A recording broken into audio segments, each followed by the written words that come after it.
So இப்போ Vijay live வந்து பேசியிருக்காரு. அவர் என்ன சொல்றாரு நம்ம கேட்போம். அனைவருக்கும் வணக்கம். என் லைஃப்பில் இந்த மாதிரி ஒரு பெயின்ஃபுல்லான ஒரு சுச்சுவேஷனை நான் ஃபேஸ் பண்ணதே கிடையாது. மனசு முழுக்க வலி வலி மட்டும். வலிகளை எங்களுடைய நிலைமையை புரிஞ்சுக்கிட்டு எங்களுக்காக பேசின அரசியல் கட்சிகளை சார்ந்த நண்பர்கள், தலைவர்கள் அனைவருக்கும் என்னுடைய நன்றியை தெரிவிச்சு. அது மட்டும் இல்லை, சோஷியல் மீடியாவை சேர்ந்த நண்பர்கள், தோழர்கள் அவங்க மேலே எஃப்ஐஆர்லாம் போட்டு இப்போ பிடிச்சிக்கிட்டு இருக்கிறாங்க. சிஎம் சார், உங்களுக்கு ஏதாவது இந்த பழி வாங்கணும் அப்படின்ற எண்ணம் ஏதாவது இருந்துச்சுன்னா என்ன வேணாலும் பண்ணுங்க. அவங்க மேலே கை வைக்காதீங்க. நான் ஒன்று வீட்டில் இருப்பேன், இல்லை நான் ஆஃபீஸில் இருப்பேன். என்ன வேணாலும் செய்யுங்க. நண்பர்களே, தோழர்களே, நம்மளுடைய அரசியல் பயணம் இன்னும் ஸ்ட்ராங்காக, இன்னும் தைரியத்தோடு கண்டினியூ ஆகும். ஸோ இதில் இப்போது அவர் நிறைய விஷயம் பேசியிருக்காரு. அதில் ரொம்ப இம்பார்ட்டன்ட் விஷயம் மட்டும்தான் நம்ம இதில் இப்போ பார்த்தோம். ஸோ ரொம்ப நாளாக நம்ம பேசிகிட்டு இருந்தோம், 2-3 நாளாக இன்னும் விஜய் வரலையேன்ட்டு. இன்றைக்கி கூட ஒரு வீடியோ போட்டிருந்தோம். அட்லீஸ்ட் விஜய் லைவ்லையாச்சு வந்து ஒரு வீடியோவாச்சு போட்டிருந்தா நல்லாயிருக்கும். ஏன்னா மக்கள் எல்லாம் ரொம்ப விஜய்க்கு வேண்டி சப்போர்ட் பண்ணி பேசிகிட்டு இருக்காங்கன்ட்டு. கேட்டாரா என்னமோ, இப்போ வந்துட்டார். நம்ம நினச்ச மாதிரியே வீடியோலேயே வந்துட்டார். ஆக்சுவலி அவர் கரெக்டாக தான் செஞ்சுருக்காரு. ஏன்னா இப்போ இருக்கிற நிலைமைக்கு, இப்போ இருக்கிற அந்த என்ன சொல்கிறது, டிஎம்கோட ரிவெஞ்சு, அவர் வெளியில் வந்தால் என்ன வேணாலும் நடக்கலாம். இனி பொதுமக்கள்ன்ற பேரில் அவங்க கட்சிக்காரங்களும் வந்து வேணால் அடிக்கலாம். ஸோ அவருக்கு ரிஸ்க்கு தான் அது. ஸோ அவர் வீடியோ போட்டது ரொம்ப ரொம்ப நல்லதுன்னு தான் நான் நினைக்கிறேன். ஸோ என்னெல்லாம் அவர் பேசியிருக்காருன்னு பார்த்தீங்கன்னா, எனக்கு இதில் ரொம்ப பிடிச்ச விஷயம் என்ன தெரியுமாங்க, அவர் ரொம்ப கவலைக்கடையாக இருந்திருக்காரு. அவர் பேசுகிற பேச்சே தெரியுது. மனுஷன் எவ்வளோ நொந்து போயிருக்காருங்க.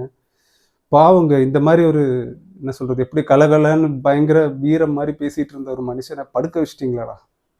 ரொம்ப கஷ்டமாக இருக்குது அவரோட பேச்சு பார்க்கும்போது.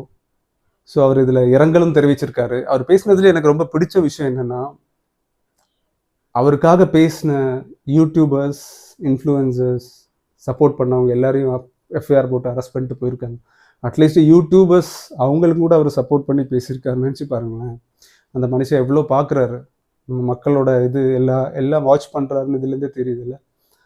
அதுக்கப்புறம் அவர் சொன்ன வார்த்தை இருக்கு இல்லைங்க, அரசியல் கட்சிகள், அவரை சப்போர்ட் பண்ணி பேசின அரசியல் கட்சிகளுக்கெல்லாம் தேங்க்ஸ் அப்படின்னு சொல்லியிருக்காரு. பார்த்தீங்களா, அங்கே நிற்கிறாருங்க அவர், அங்கே நிற்கிறார்.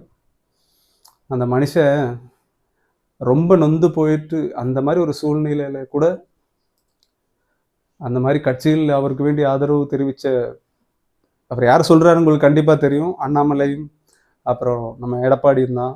ஏன்னா அவங்க 2 பேரும் ரொம்ப சப்போர்ட் பண்ணி பேசினாங்க. உண்மையிலேங்க இந்த ஆட்சி இந்த மாதிரி ஒரு சிச்சுவேஷனில் ரொம்ப ரொம்ப ஒரு இம்பார்ட்டன்ட் விஷயங்க அது. இந்த மாதிரி ஒரு சிச்சுவேஷனில் அண்ணாமலையும் எடப்பாடியும் பேசினது இருக்குங்க, அதுதாங்க ரொம்ப ரொம்ப கீ பாயிண்ட்னு சொல்லணும். ஏன்னா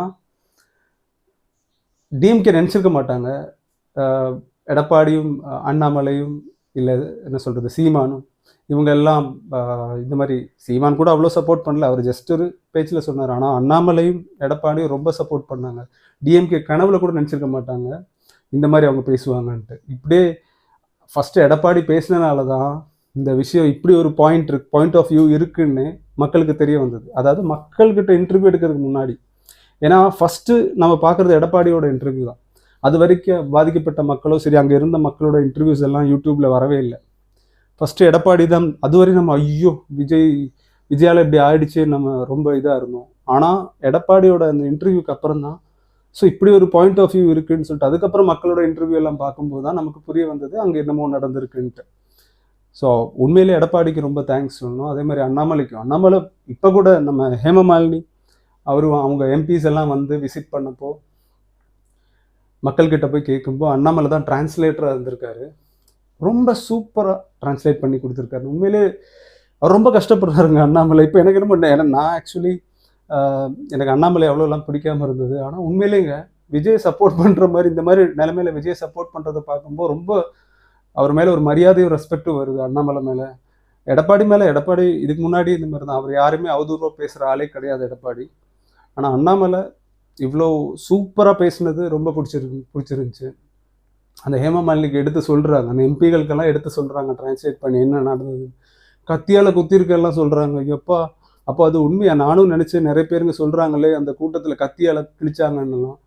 ஆனால் அண்ணாமலை இப்படி டிரான்ஸ்லேட் பண்ணும்போது அந்த அவங்க சொல்கிறாங்க, அந்த பாதிக்கப்பட்ட அந்த பெண் சொல்லும்போது தான் தெரியுது கத்தியாலெல்லாம் பேக்கில் குத்தி கிழிச்சிருக்காங்கன்ட்டு. எப்பா என்ன ஒரு வன்முறைங்க அந்த கூட்டத்தில் நடந்திருக்கு.